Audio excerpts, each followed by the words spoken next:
pues eso no es evidente.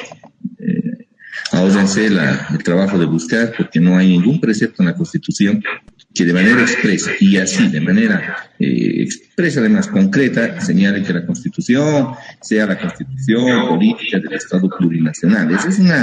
Ese es un efecto de la discursiva política, pero no es parte del texto de la Constitución.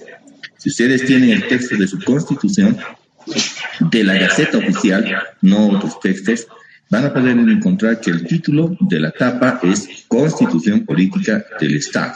No indica, repito, el complemento plurinacional. Eso para cualquier otra intervención o pregunta quede como sentado, por favor. Es algo que tiene que tenerse en cuenta a todo momento. Y esto nos tiene que diferenciar a nosotros los académicos de los discursadores políticos que, bueno, pueden inventarse cualquier cosa. Nosotros nos regimos a lo que está en el precepto de nuestra Constitución y ella se denomina Constitución Política del Estado. Está compuesta por 5 partes. La estructura de la actual Constitución tiene 5 partes. Pregunta muy importante en los exámenes cuando preguntamos a los profesores de Derecho Constitucional u otros, ¿cuál es la estructura de la Constitución? Y nos dicen normalmente la parte orgánica y la parte dogmática. Eso es simplemente para fines académicos. Pero la Constitución de 2009, para entendimiento, tiene 5 partes claramente definidas como tales en la propia Constitución Política del Estado. La primera refiere a las bases fundamentales del Estado, derechos, deberes y garantías. En esa parte vamos a tener el diseño de la política estatal. ¿Qué es el Estado? ¿Qué persigue? ¿Qué es el Estado? ¿Qué persigue el Estado? ¿Cuáles son sus fines? ¿Cuáles son los derechos que consagra? Entre ellos vamos a ver mezclados los derechos de origen liberal, individual, con los derechos sociales, lo que quiere decir que nuestra Constitución es el resultado del avance del tiempo, de la cultura constitucional universal inclusive, y boliviana obviamente, deberes y garantías, porque no solamente nos vamos a limitar a que la Constitución es un conjunto de derechos, también tenemos los ciudadanos deberes, y se nos protege con garantías para el resguardo de los derechos. Eso es importante saber, que no solamente es un catálogo de derechos, sino también impone un conjunto de deberes que le asiste a todo boliviano o toda boliviana que comprende el cumplimiento de la Constitución y de la ley de manera general. La segunda parte es la estructura y organización funcional del Estado. Esta estructura y organización funcional del Estado refiere a la organización del nivel central del Estado en 4 órganos: legislativo, ejecutivo, judicial y electoral, pero además las entidades con alcance constitucional, como el Tribunal Constitucional Plurinacional, que no es parte del órgano judicial, los órganos de defensa de la sociedad y el Estado, que son la Fiscalía General del Estado, la Contraloría General del Estado, la Procuraduría General, el Defensor o la Defensora del Pueblo, que son entidades destinadas a la defensa o protección de la sociedad y del Estado, así también de las entidades que ejercen resguardo, como son la Policía Boliviana o las Fuerzas Armadas, resguardo a nivel interno o externo, dependiendo de la seguridad que van a brindar a Bolivia. El régimen integral de la reivindicación marítima, que es la última parte que cierra el componente de estructura y organización funcional del Estado. Y luego entramos al siguiente componente. El siguiente componente es más bien la diferencia con las anteriores constituciones. Esta constitución se caracteriza por haber incluido el concepto territorial autonómico.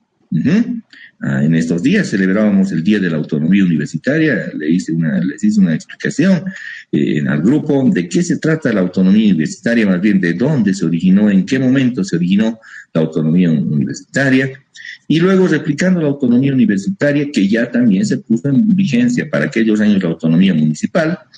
En la Constitución de 2009 se establece la autonomía departamental, con el establecimiento de los gobiernos autonómicos departamentales, que son compuestos en la parte legislativa por las asambleas legislativas departamentales, que tienen funciones de legislar y fiscalizar básicamente, y los niveles del Ejecutivo, de los niveles de gobiernos autonómicos departamentales, encargados a los gobernadores. Y posteriormente tenemos los gobiernos municipales, que se constituyen en la parte legislativa por los respectivos consejos municipales y en la parte ejecutiva por la o el alcalde que desempeñe esas funciones.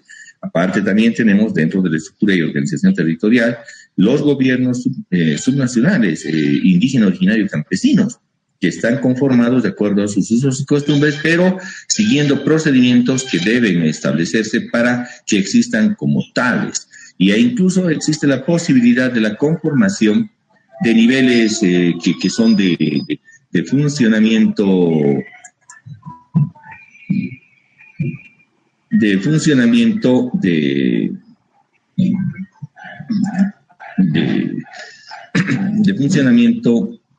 de integración, de funcionamiento, sino de integración entre los distintos niveles departamentales, municipales, indígena, originario, que se llaman los niveles regionales.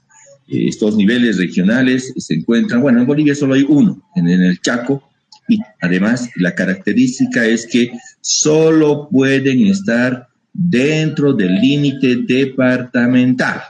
Es decir, que no tienen otra posibilidad sino estar dentro del límite departamental de un departamento, cualquiera que fuera este, y si se establece, por ejemplo, el que existe es el Gobierno Autonómico Departamental Regional del Chaco.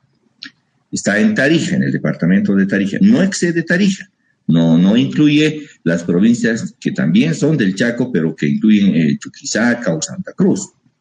La limitación que se estableció en la Constitución en cuanto a la organización territorial del Estado y el régimen regional es justamente aquello, que no pueden exceder el límite departamental. Esto en la aclaración de que aún se estila indicar las regiones del país fueron así o las regiones del país están haciendo esto. No, desde el punto de vista constitucional vamos a entender que el concepto regional como la unificación de gobiernos autonómicos departamentales, municipales, indígenas, originarios, campesinos, pero dentro de su propio territorio o límite departamental. Entonces se excluye la posibilidad de referirse a los departamentos como regiones. Las regiones son otro nivel de gobierno. Por tanto, tenemos dentro de la estructura y organización territorial del Estado, que es la característica de esta Constitución. La Constitución de 2009 tiene como característica esta, precisamente, la estructura y organización que se traduce en las entidades territoriales autónomas, que son los grupos que hemos indicado, y los gobiernos subnacionales. Cada uno de ellos, además, va a ejercer las competencias que le faculta. Hay competencias privativas, exclusivas, concurrentes, compartidas, y para dar un avance de lo que es esta estructura y organización, por favor, alguien nos pueda acompañar con la lectura del artículo 297 de la Constitución Política del Estado. Les pido, por favor. 297.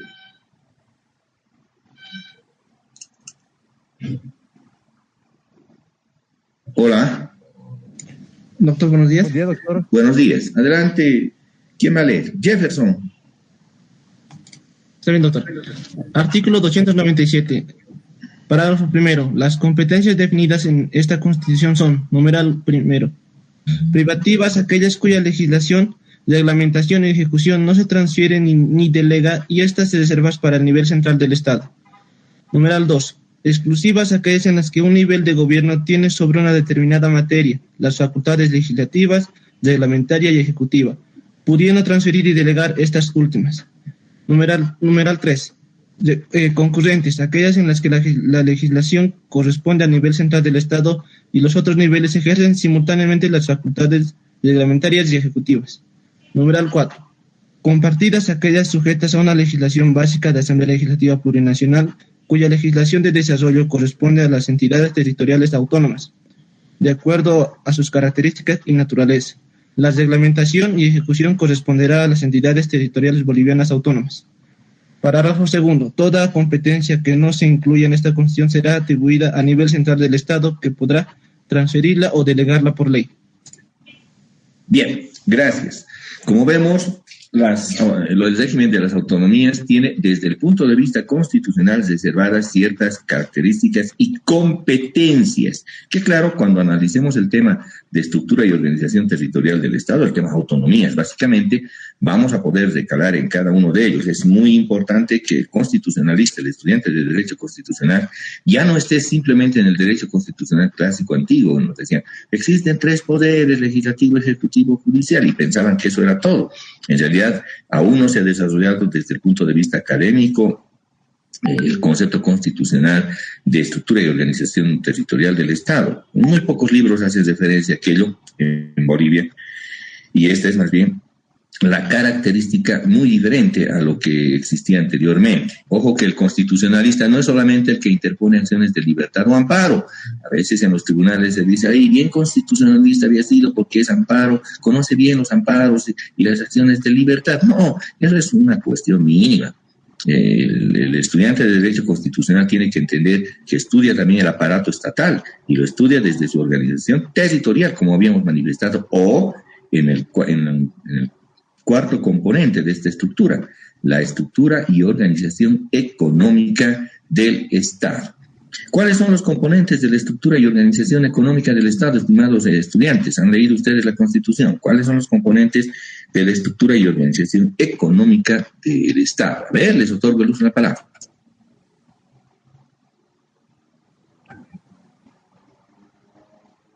Tengo 55 estudiantes en sala, y seguramente por lo menos uno debe saber cuál es la estructura económica del Estado boliviano. ¿Cuál es?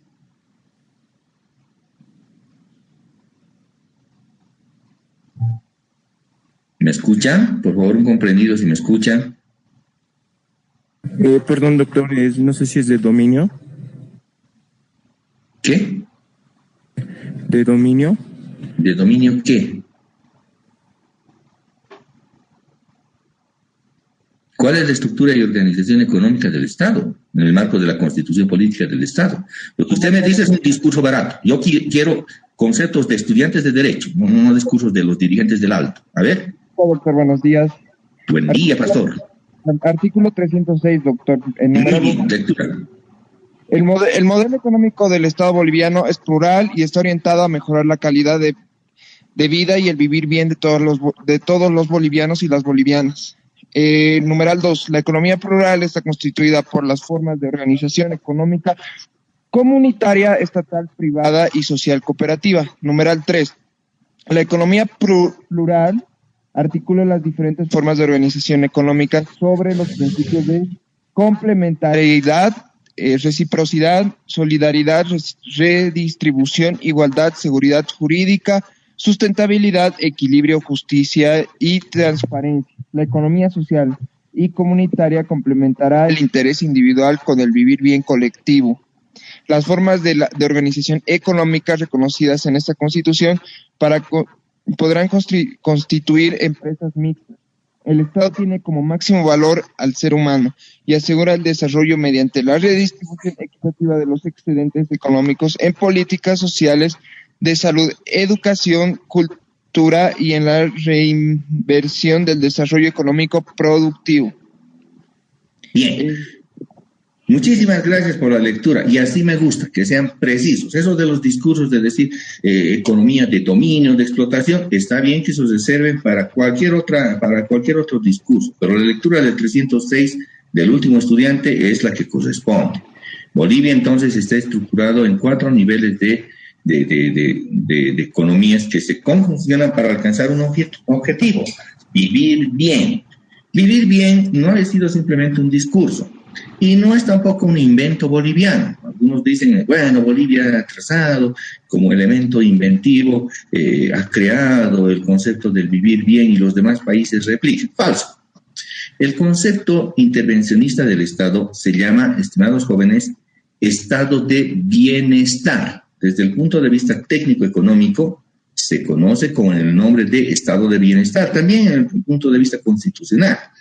Y el estado de bienestar es en realidad el otro nombre del constitucionalismo social, pero se convierte en estado de bienestar porque hasta ese momento, y principalmente hasta la crisis de Estados Unidos en 1929, imperaba un liberalismo salvaje. Ajá. Hasta ese momento era un capitalismo salvaje, si ustedes quieren entender. Dejar hacer, dejar pasar y que el Estado no intervenga en las relaciones económicas. He ahí que porque el Estado no intervino en las relaciones económicas, se generó la burbuja de 1929, la subida de los valores en las acciones, y de un momento a otro, que incluso estaban resguardadas con créditos bancarios, de un momento a otro, pues tanto fue la especulación, y cómo podemos ejemplificar una especulación. A ver, yo me invento una fábrica de cuadernos, me invento una fábrica de cuadernos, el cuaderno feliz se va a llamar. Pero en el sistema norteamericano se creó que estas empresas iban a cotizar en la bolsa a través de acciones. Entonces, Cuaderno Feliz, esta empresa, tenía, por decirles, un capital inicial social de $10,000. Estamos hablando de algo ficticio. Pero especulativamente comenzaron a decir los dueños de Cuaderno Feliz, bueno, no son tan baratas las acciones. Ahora las acciones de Cuaderno Feliz y el capital social va a ser de $1 millón. Y se dieron subir cuando la empresa solo valía $10,000. Y de pronto incluso se les fue la mano. Dijeron, no, ahora va a valer $10 millones ser accionista de Cuaderno Feliz. Llega un punto en la economía en que se sincera la misma. Y se va a decir, no. Cuaderno Feliz vale $10,000 nomás, porque han subido tanto hasta de hacerla figurar como $10 millones. Es ese momento en que, habiendo vendido acciones a un precio de $10 millones y reduce inmediatamente a su precio real, que era $10,000, en que las personas que han comprado esas acciones, porque han pagado dinero, esas personas, o se han endeudado del banco para pagar esas acciones, se ven en la ruina, pierden. A eso se llama la burbuja especulativa. A eso se denomina una conducta especulativa, porque en la bolsa de valores, claro, las acciones de Cuaderno Feliz estaban muy altas, pero en la realidad, de pronto, el 26 de octubre de 1929, vuelven al precio real, y entonces las personas dicen, no, ya no quiero estas acciones, las puedo vender. Y cuando quieren muchos vender, ¿qué ocurre cuando hay mucha oferta? Los precios reducen. Ustedes ya saben porque hemos llevado esa parte económica. Cuando hay muchos oferentes y pocos compradores, entonces lo que va a ocurrir es que los precios van a reducir, porque las personas quieren vender, quieren deshacerse, les queman en las manos esas acciones. Muchos no lograron vender sus acciones y se quedaron con papeles que ya no valían nada en el mercado, porque Cuaderno Feliz volvió a su precio de $10,000 para la cotización en la bolsa. A eso se llamó la burbuja económica. En realidad se le llama el crack de la bolsa de Nueva York, porque ahí comenzó todo en 1929 y se generalizó. Se había descubierto que en el sistema norteamericano y europeo pues funcionaban así las economías de manera especulativa. Entonces surge la necesidad de intervención y regulación del Estado. Ya no va a ser más el juego de la oferta y la demanda puro y llano el que rija la sociedad. ¿Que va a existir? Sí va a existir, pero tiene que tener cierta regulación y control, más que todo participación del Estado o intervencionismo del Estado en la economía. A eso se llama el estado de bienestar, porque ahora el Estado interviene otorgando inversión pública, incrementa la inversión y el gasto público. ¿Con qué finalidad? Incrementa la inversión y el gasto público, es decir, el Estado inyecta dinero en la sociedad. Y lo hace además en obras públicas, en obras y servicios públicos. A decir más simple de esta explicación, el Estado contrataba obreros para que abran zanjas en las calles y contrataba otros obreros para que tapen esas zanjas en las calles. ¿Y por qué habría hecho eso? Parece una cuestión insulsa. En realidad, porque al momento de contratar a esos obreros que abran las zanjas y otros obreros que tapen las zanjas, en el ejemplo, está generando ingreso para cada una de las familias. Y teniendo ingreso cada una de las familias, va al mercado y compra productos. Comprando productos, el aparato productivo se reactiva, también el aparato comercial. Entonces, es interesante la idea. ¿Y a quién se le atribuye en realidad el mérito del diseño de una política del intervencionismo económico estatal, o también denominado estado de bienestar? En su origen es John Maynard Keynes. Keynes se escribe, Keynes se lee. John Maynard Keynes diseña desde Gran Bretaña, él es británico, como todos los grandes economistas que han existido son británicos. Y John Maynard Keynes diseña el que debe ser un intervencionismo y se le denomina esa corriente el estado de bienestar. Nótese que el estado de bienestar surge del propio capitalismo. Existen voces que dicen es el socialismo el que se impuso. No, surge del propio capitalismo porque el capitalismo prefiere ceder un poco a tener que periclitar, es decir, si analizan en el sistema económico capitalista, prefieren dar cierta participación al Estado, porque lo contrario vendrían revoluciones socialistas y se acabaría todo. Eso constituye el estado de bienestar. Y nuestra estructura económica, la boliviana, introdujo el estado de bienestar, el concepto de constitucionalismo social, en 1938. Por eso es que hemos analizado la Constitución de 1938, aprobada por Germán Busch Becerra, Víctor Germán Busch Becerra, nuestro presidente de ese momento, porque permite la intervención regulatoria del Estado en la actividad económica, que claro, a su origen no tuvo mucho efecto, pero de a poco se fue cuajando en la realidad administrativa y económica de Bolivia, al extremo que desde el 1952 pues el Estado interviene directamente en la economía y ya no es el libre juego de la oferta y la demanda. Ya por eso las empresas de Patiño, Fósil y Aramayo y otras ya no siguieron de manera unilateral la conducta del Estado boliviano. Se tiene un constitucionalismo social y eso difiere del constitucionalismo liberal establecido en la Constitución de 1880. Y por eso la actual estructura económica del Estado, de la cual nuestro compañero dio lectura al artículo 306, establece las formas de organización económica en que interviene el Estado, interviene la economía social cooperativa, interviene también la economía privada e interviene las actividades comunitarias inclusive. Es decir, que tiene 4 fuentes de las cuales se genera la actividad económica en Bolivia, pero hay que decirlo en números. ¿Qué es lo que nos sostiene como economía en Bolivia? La economía estatal. Definitivamente la economía estatal es la que está sosteniendo, es la parte mucho más importante, diríamos que un 60%, 70% del peso económico productivo y de generación de divisas o recursos se debe a las empresas estatales, pero básicamente una de ellas, yacimientos petrolíferos fiscales bolivianos. Ustedes dirán, pero eso es lo que ha establecido justamente el decreto de nacionalización. No, no es así. Yacimientos petrolíferos fiscales bolivianos fue creado justamente en los momentos del establecimiento del constitucionalismo social, del intervencionismo social. Notarán que si nos remontamos nuevamente al constitucionalismo social, al estado de bienestar generado en Estados Unidos, bajo las recetas económicas de John Maynard Keynes, que además eran momentáneas. Él no recomendaba que en todo momento el Estado intervenga, sino en los momentos que lleven a la distorsión. Él le conoce con el nombre técnico de externalidades, así se conoce. La corriente keynesiana conoce como externalidades. Solo cuando hay externalidades el Estado tiene que intervenir. Pero bueno, en esa corriente se aplicó en Estados Unidos. Para quienes piensen que es el bolchevismo, el comunismo y que ha establecido políticas sociales, están absolutamente equivocados. Fue Estados Unidos el que ha incorporado medidas de proteccionismo social destinadas a la población, porque habiéndose creado desocupación debido al crack de la bolsa de Nueva York, las empresas cesaron, porque las empresas cotizaban así especulativamente en el mercado. Entonces comenzaron a cesar. Cesar las empresas significa que existe desocupación.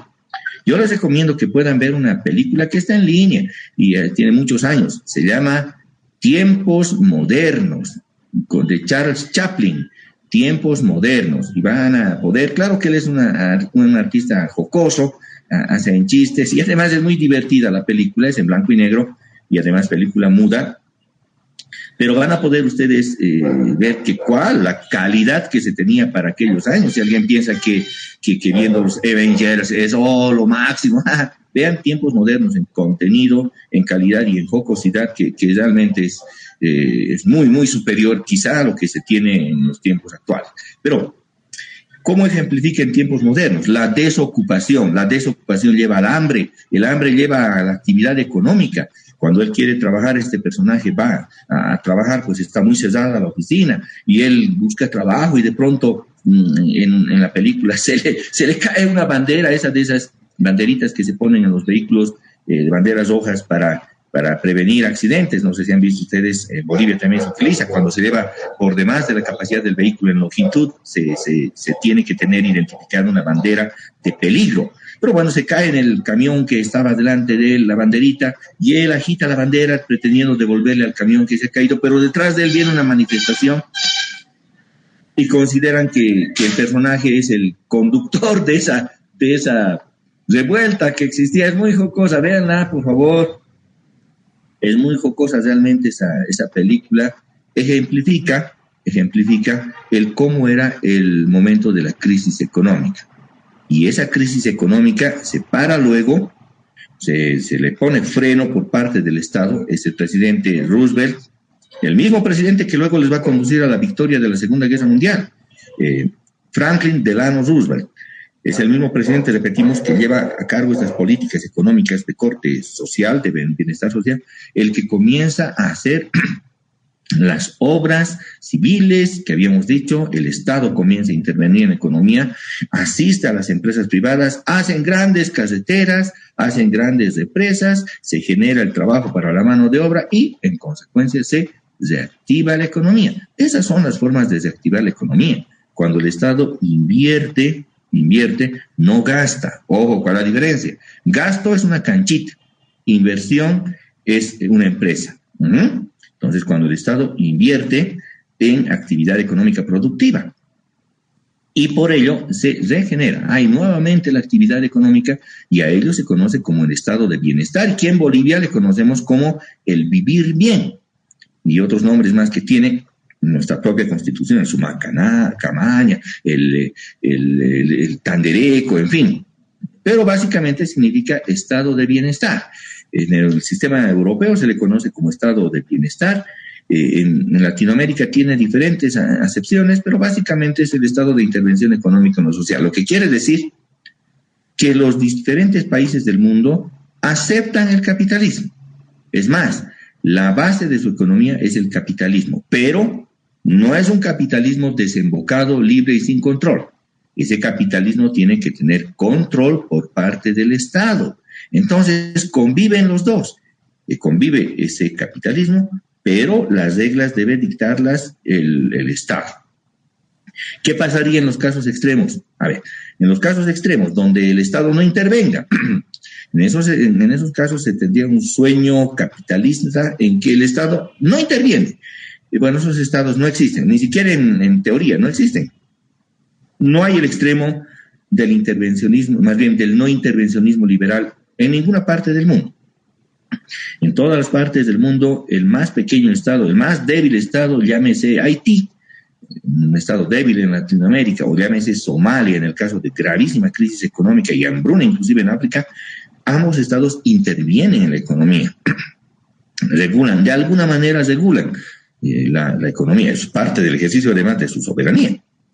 Al otro lado, sí existen estados que tienen a su población sumida en el hambre generado por la planificación o el exceso de intervención económica del Estado. Habíamos dicho que existen dos extremos. Una parte teórica liberal, que en los hechos no existe ningún país que sea absolutamente liberal. Y al otro lado, estados que tienen intervencionismo absoluto en la economía. ¿Y cuáles serán esos? ¿Cuáles serán los estados que tienen intervencionismo absoluto? Es decir, que solo el Estado organiza, planifica y genera toda la actividad económica. ¿Alguien sabe algún nombre de algún estado que cumple estas funciones estrictamente intervencionistas y que no haya empresa privada además? ¿Alguien nos puede decir quizá algún ejemplo? Por orientación. Pregúnteme, pastor, ¿me está preguntando? No, le estoy afirmando Cuba y Venezuela, doctor. Cuba y Venezuela. En Latinoamérica, Cuba y Venezuela. Y otros países en el Asia, habrá otro país en el Asia que tiene una economía así planificada al absoluto e incluso un régimen sucesorio hereditario para el cargo del gobernante. Sí, doctor. Corea del Norte. Pedro, usted tiene la palabra. Pedro Emanuel. Sí, doctor, es Corea del Norte. En Asia. Corea del Norte, ese señor, ¿no? Su gobernante, que es el nieto en realidad del primer gobernante, y el tema es que ya el comunismo como no, es antidemocrático, entonces considera que son dinastías las que deben gobernar, así de distorsionados son, pues proclaman la democracia, la participación de todos los pueblos, pero en el momento de gobernar actúan de manera dinástica. Cuba, Venezuela, Nicaragua, está el presidente y su esposa, presidente, el esposo presidente, la vicepresidenta, su esposa. ¿Qué tal? En otros lados se da más o menos lo mismo, pero es el intervencionismo que no permite la actividad económica privada. ¿Y a qué nos lleva? ¿Serán grandes índices per cápita que puedan tener esos países? Serán muy ricos, por ejemplo, Cuba, Venezuela, la población, me refiero a la población, sus habitantes, tendrán muchos ingresos, vivirán en alto bienestar o serán pobres, inclusive en la miseria. Hasta la victoria siempre, dice Cristian Pastor. A ver, fundamente su afirmación. Cristian, adelante. Es una sátira de los guevaristas, doctor.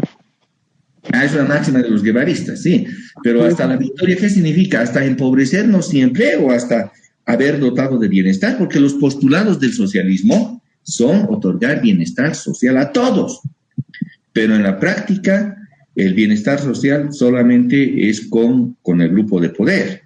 Cuando los gobernantes dicen, vamos a acabar con la pobreza en sus discursos políticos, y seguramente hoy lo vamos a escuchar al presidente Castillo del Perú decir exactamente lo mismo. Vamos a luchar contra la pobreza. Hay que preguntarse, ¿la pobreza del pueblo o contra su propia pobreza? Parece que todos los gobernantes socialistas en realidad lo que hacen es enriquecerse. Ahí lo vemos a Maduro pasando la bomba, y su pueblo de tanta hambre tiene que abandonar Venezuela y tiene que ir a pedir limosnas en las ciudades de los diferentes países latinoamericanos. El problema de la migración venezolana atañe a todos los países latinoamericanos. Vamos a encontrar migrantes venezolanos en La Paz, en Cochabamba, en Santiago, ni qué se diga, Santiago está inundada por migrantes venezolanos y también cubanos. Si tan linda es su economía, si tanto bienestar alcanza, ¿por qué no se quedan en Cuba? ¿Por qué la población de los demás países no quiere ir a vivir a Cuba o a Venezuela? Y ni qué decir de Corea del Norte. ¿Por qué tanta hambre? ¿Por qué tanta miseria?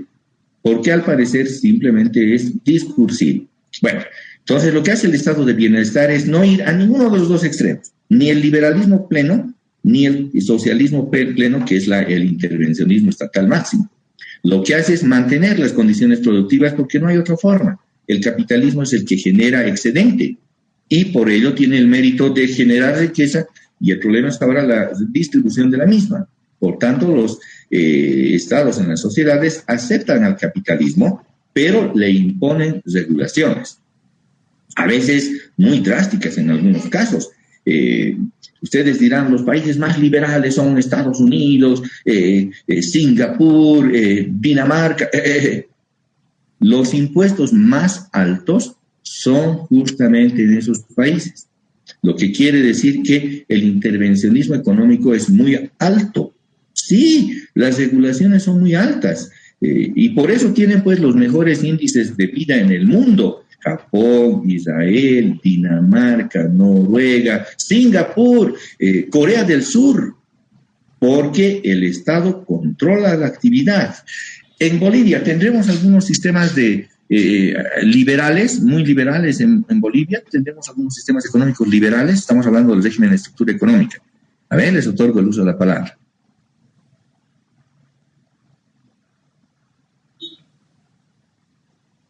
Liberalismo quiere decir no intervencionismo del Estado en actividades económicas. Habrá, aquí Cristian nos dice el alto.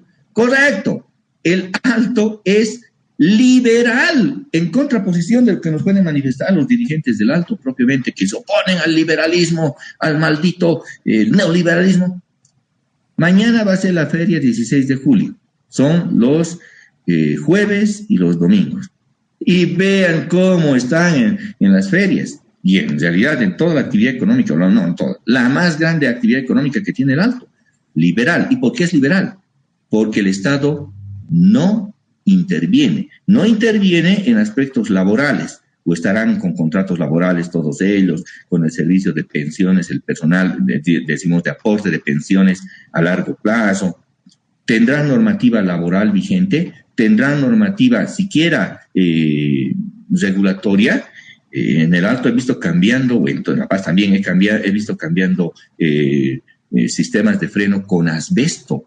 ¿Saben que el asbesto genera cáncer? Comprobado además. Y el Estado no interviene. El Alto es el sueño liberal, porque además les vendieron el discurso de que se tienen que oponer al liberalismo cuando su economía está basada estrictamente en la economía liberal. No existen normas regulatorias tributarias. Igual de aquel que pida, no sé, una factura en la feria 16, ¿a alguien se le va a ocurrir pedir una factura? El aporte va a ser cero. Y si el aporte del intervencionismo es cero, ¿mueve la economía y ayuda a la población? Sí, ciertamente. Mueve su economía, pero en un sistema, no mueve, no ayuda a su población. Se ayuda a sí mismo. Es la forma de sobrevivencia que tiene el Alto. Sí, es la forma de sobrevivencia, porque esa función debería estar cumpliendo el intervencionismo estatal. Al regular las actividades económicas, esos recursos deberían estar siendo captados a través del Estado. Ayer o estos días ha fallecido un arquitecto, un urbanista, que es el que hacía el diseño de esos edificios Transformers. Ven ustedes, hay un robot que cuando se lo ve por la línea azul, hay un robot y esos otros, era el diseño. Irónicamente, gracias a Dios no habrá socialismo. Sí, cierto, es lo que tiene, lo que existe. Ciertamente, el Alto hasta cierto punto convulsiona todo, pero cuando se le toca al bolsillo, a ver, en plena pandemia, ¿quiénes querían salir a la actividad económica? No por ideología, sino por necesidad económica. Y el discurso era, o nos morimos de coronavirus en las calles, o nos morimos de hambre en las casas. Que entonces, ¿cuál es la actividad económica del Alto? Es la actividad económica del informalismo económico. Contrario al discurso socialista que tiene, por necesidad, y repito, es por necesidad, que el Alto es una actividad económica liberal. En realidad es el sueño de cualquier liberal, porque no paga impuestos, no tributa, no le existen regulaciones laborales, no le existen regulaciones de ningún tipo. Y de paso, que si alguien viene a tratar de regular, a pedradas los votan y punto. Y de pronto comienzan a gritar, guerra civil, guerra civil. Miren, cuán contradictorio es la práctica económica basada en el informalismo económico de la ciudad del Alto y su contradicción en el discurso ideológico en el que proclama, gran parte de esa población proclama el socialismo, el intervencionismo. Tal vez no sepan en realidad qué es el socialismo, porque si lo supieran, yo estoy seguro de que aceptaran nomás que es el liberalismo, mal o bien, el que sustenta económicamente al Alto. De discursos, de ideologías, no se vive.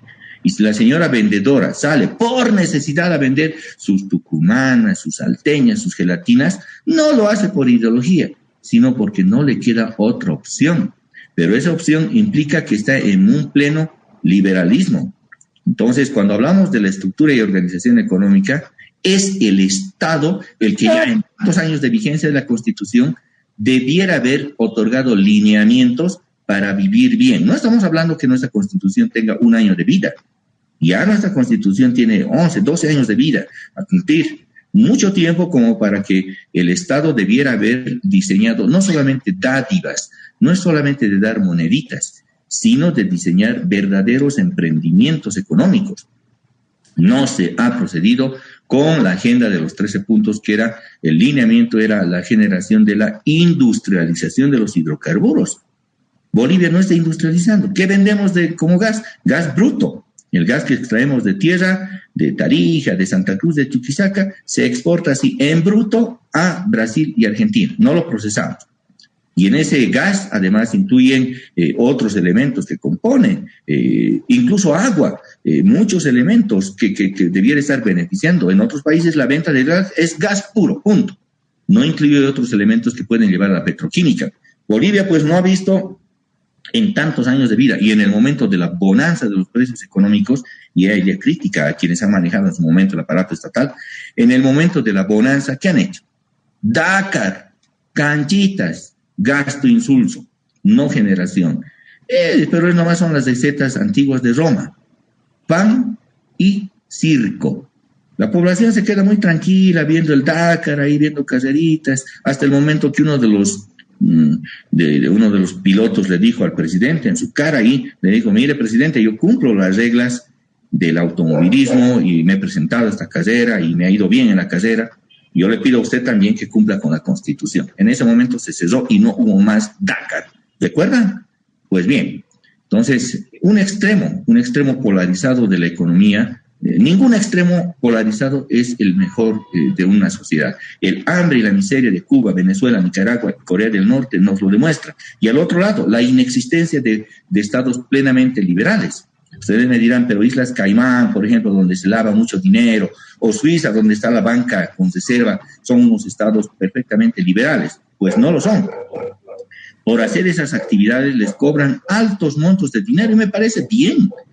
A ver, si alguien quiere guardar su dinero en Bolivia y nosotros le vamos a mantener su reserva, le cobraríamos alto o poquitito, le cobraríamos alto. Y ese cobro alto, porque ¿de dónde estará yendo ese dinero, no? Por mantenerle su reserva le cobraríamos alto. Eso va al Estado. El Estado se distribuye ¿en qué? Salud, educación, escuelas, alimentación, trabajo. Entonces el juego es que el Estado recaude más para que pueda distribuir mejor. Cuando el Estado no recauda, se ve impedido de distribuir. ¿Qué va a redistribuirse en el socialismo si no se capta nada? Ese es el problema y la contradicción que tiene el socialismo y las economías planificadas. Bolivia tiene, sin embargo, 4 formas de economía y decimos que el sostén, la espalda, la columna vertebral de nuestra economía es la economía estatal, a través de las empresas estatales, y básicamente nos referimos a yacimientos que ha sido creada en el momento post-Chaco, responde al momento del constitucionalismo social, y la ley de hidrocarburos, la que nos permite mayor ingresos, ha sido aprobada en la etapa final del neoliberalismo. Para quienes digan, es el proceso del cambio el que ha hecho. No. La ley de hidrocarburos se aprobó en la última etapa del gobierno liberal, en realidad se aprobó en mayo de 2005, durante el gobierno de Mesa, pero no fue Mesa quien la aprobó. Mesa, no sé por qué motivos, no tiene los pantalones como para asumir medidas, se fue al exterior unos días y en ese interinato el entonces presidente, por sucesión, presidente del Senado, Ormando Bacaríes, fue el que aprobó la ley de hidrocarburos, la que nos permite hoy los ingresos. ¿Qué les parece? Esa ley que hoy día nos permite captar mayores ingresos fue aprobada durante el gobierno interino de apenas unos días de Ormando Bacaríes. Lo que pasa es que el señor Ormando Bacaríes falleció muy poco tiempo después de aprobar esa ley, y por eso no se puede defender y decirles a los que tienen el discurso de decir la nacionalización ha podido todo. ¿Por qué no nos preguntan a los nacionalizadores sobre si establecieron una ley de nacionalización o simplemente reglamentaron el decretos de la ley de hidrocarburos aprobada por Bacaríes? La respuesta es: solo aprobaron reglamentación de la ley de hidrocarburos. Eso para aclarar de dónde viene nuestro sostén. Imagínense si no hubiéramos tenido el ingreso del gas y petróleo, del gas, porque el petróleo ya no lo exportamos, ni siquiera abastecemos el mercado interno del gas en esta época de pandemia. Mal o bien, estamos atravesando la pandemia gracias a nuestras exportaciones de hidrocarburos. Y además, los acuerdos de venta a Brasil y Argentina, ¿quién los suscribió? ¿De dónde tienen los ingresos? Los suscribieron los presidentes también tachados de neoliberales. En el caso de Brasil, Víctor Paz Estenssoro; en el caso de Argentina, Jaime Paz Zamora, ratificados todos por el gobierno democrático de Hugo Banzer Suárez. ¿De qué entonces la discursiva de que el neoliberalismo expolió los recursos de Bolivia, nos dejó diciendo que Bolivia se nos muere? Hay que revisar la historia económica de Bolivia y tener más que los discursos que nos siembran, porque de joven uno cree mucho los discursos sin analizar mucho, pero si entramos y nos adentramos a la realidad de lo que sucedió, en realidad esta economía de bienestar llamada el vivir bien fue estructurada durante esos gobiernos de ajuste estructural, mal llamado neoliberalismo. Se llama, en realidad técnicamente se llama gobiernos del periodo de ajuste estructural. Que tuvo sus costos, porque desmontar el vicio, las empresas improductivas, pues cuesta. Comibol, para 1985 era una empresa improductiva, era una catástrofe, no tenía un solo peso de utilidad, todo era generación, era deuda. El Estado, como un papá, un hijo vicioso, tenía que estarle dando de todo, sueldos, salarios, inversión. ¿Y qué hacían los hijos viciosos? Venían a echar dinamitas a las ciudades. Claro, y en algún momento el Estado tiene que decir, bueno, hijo, ya eres mayor, ya tienes tu profesión, ya tienes tus años, pues ve a trabajar y búscate la vida en el mercado laboral. A eso se llama, como el decreto de ajuste estructural, el decreto supremo 21060, que sincera la economía, ¿no? Puede estar con un hijo vicioso como era Comibol, que lo único que generaba era, reducción al ingreso nacional. Y lo mismo, lo que genera ahora, al revés, ingreso a la economía nacional, fue generado en los gobiernos llamados neoliberales, que son los gobiernos de ajuste estructural. Eso ya desde el punto de vista económico y con números se puede medir. En eso no, en los discursos, las posturas sociológicas, antropológicas no tienen respuesta. Es la inversión generada durante esos gobiernos la que genera el boom económico que se tuvo hasta el año 2014, 2015, que comenzó la caída del ingreso general boliviano porque no se hicieron nuevas exploraciones. Hoy se están anunciando nuevas exploraciones, pero nótese que si se explora, si se encuentra un campo, eso va a llevar por lo menos unos 5 años hasta tener su rédito para Bolivia. Es decir, estamos hablando de un rédito de aquí a 10 años, si es que acaso se llegara a descubrir nuevos pozos petroleros o gasíferos o campos gasíferos en la actualidad. Ya mirando como paseños, porque vivimos en el departamento de La Paz y algunos somos paseños también. La Paz está comprobado como un departamento con reservas hidrocarburíferas desde 1920. ¿Y por qué no las explotamos?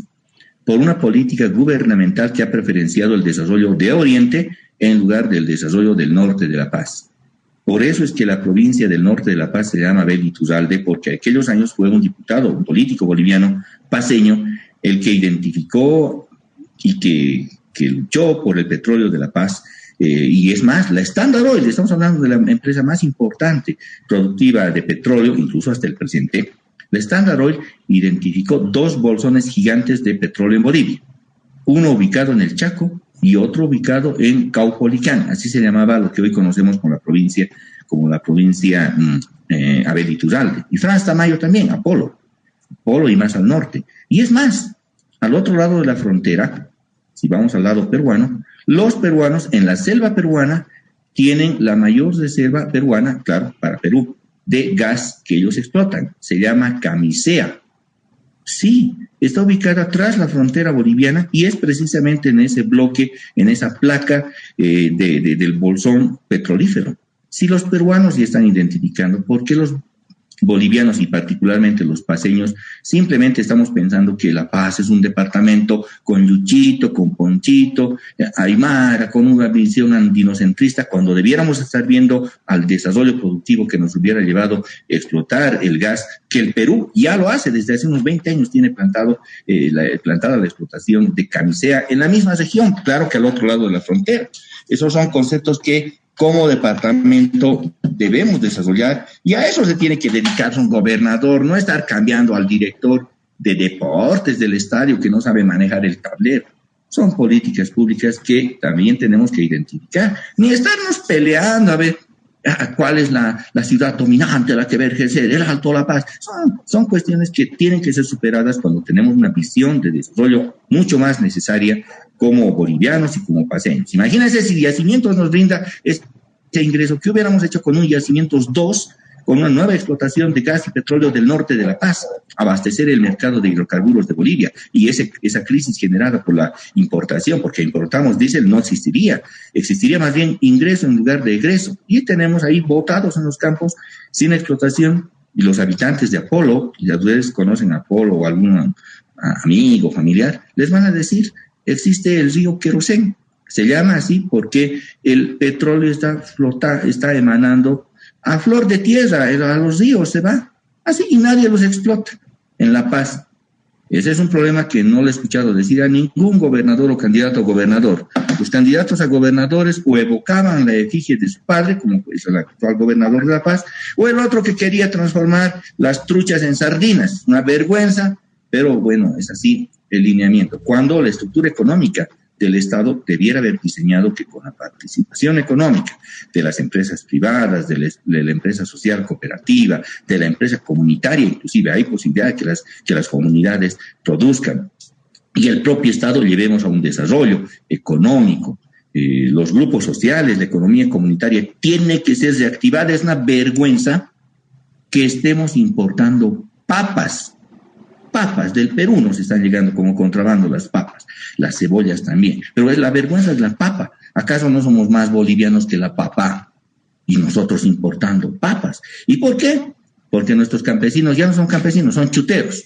Entonces, cuando tenemos campesinos que debieran estar haciendo la producción como tales, como agricultores, nuestros campesinos se están dedicando a ser chuteros y otras actividades. ¿Y el campo acaso no tiene que ser la tierra para quien la trabaja? Y los campos están sin producción agrícola importante como debiera ser. Por lo menos eso debía tenerse como diseño de un lineamiento de desarrollo departamental y nacional, porque los departamentos de Oruro y de Potosí se están peleando, se están quemando los domos. Es una vergüenza. Los inversores europeos, ¿qué estarán diciendo? Bolivia es un país de salvajes que han ido a quemar los domos que ellos han invertido. Le han pedido una gobernación que le cambie inclusive el nombre. Ya no se llama para ellos el Salar de Uyuni, se llama el Salar de Tunupa. Para el otro lado, van y queman los domos. ¿Cómo es posible que no pueda haber paz social cuando ambos debieran estarse beneficiando a gran escala del turismo internacional? Con esto, ¿se beneficiará la actividad económica o se la empeorará? ¿Será bueno a nuestra imagen de turismo quemar los domos? Definitivamente mucho daño se le hace. Y esas posturas, no sé por qué. Alguien me decía, mira, Víctor Hugo, hace 12.000 años han debido haber este tipo de pugnas. Y hace 12.000 años han debido haber nomás también una planta nuclear, que es lo que están haciendo entusiastamente en el Alto, ¿no? Porque no está destinado, la estructura esa no está diseñada para que sea solo un hospital, no, tiene otros fines. Me decía, hace 12.000 años ha debido haber. ¿Y por qué crees que existe el altiplano? Me dice, porque tan así son nuestra gente que han hecho explotar y por eso teníamos el altiplano. Bueno, es un chiste. Bueno. Esa es la estructura y organización económica del Estado. Ustedes notarán que existen diferentes componentes, pero para la economía lo importante es saber números, muy importante saber medir la realidad cuantitativamente. Por eso vamos a medir cuál es el PIB per cápita, lo vamos a traducir en números, cuánto en dólares le corresponde a cada uno, vamos a medir el ingreso real, en dólares también, o en divisas, en bolivianos también puede ser, en cualquier moneda se puede medir. Son números los que predominan y no es la discursiva que nos acostumbra el discurso sociológico, antropológico, politológico. No. Aquí, números. Y la última parte, quinto componente, es la jerarquía normativa y reforma a la Constitución, que básicamente señala por qué la Constitución está en la cúspide de las normas jurídicas, por qué se la debe respetar, por qué además se incluye el bloque de constitucionalidad conformado por los tratados internacionales en materia de derechos humanos, las normas del derecho comunitario, el propio texto de la Constitución Política del Estado y además un orden jerárquico normativo en la cúspide de la Constitución. Los otros tratados que no son de derechos humanos, porque los tratados de derechos humanos son parte de la Constitución. Eso quiere decir bloque constitucional.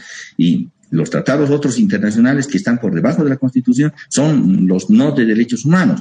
Luego tenemos las leyes, que las leyes ya no solamente emergen del nivel central del Estado, del Parlamento, de la Asamblea Legislativa, sino las leyes también están facultadas que puedan emerger de la Asamblea Legislativa Nacional, Plurinacional, de las asambleas legislativas departamentales, de los consejos municipales, de las organizaciones indígenas, originarias, campesinas, en fin.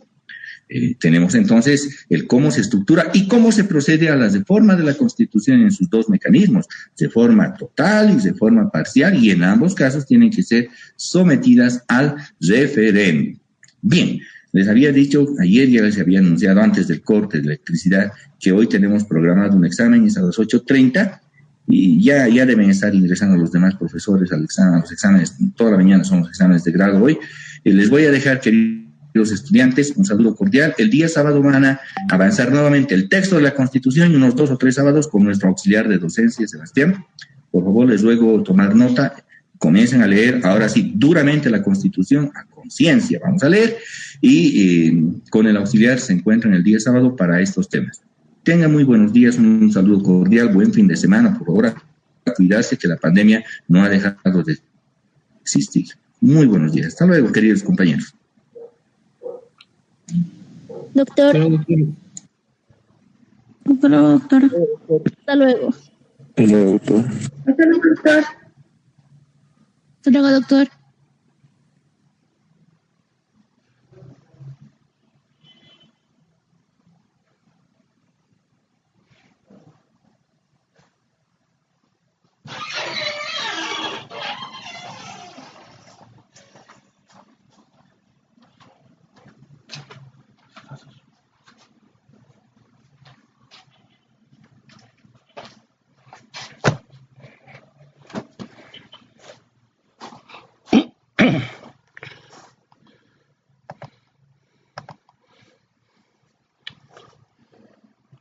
El Estado, que es un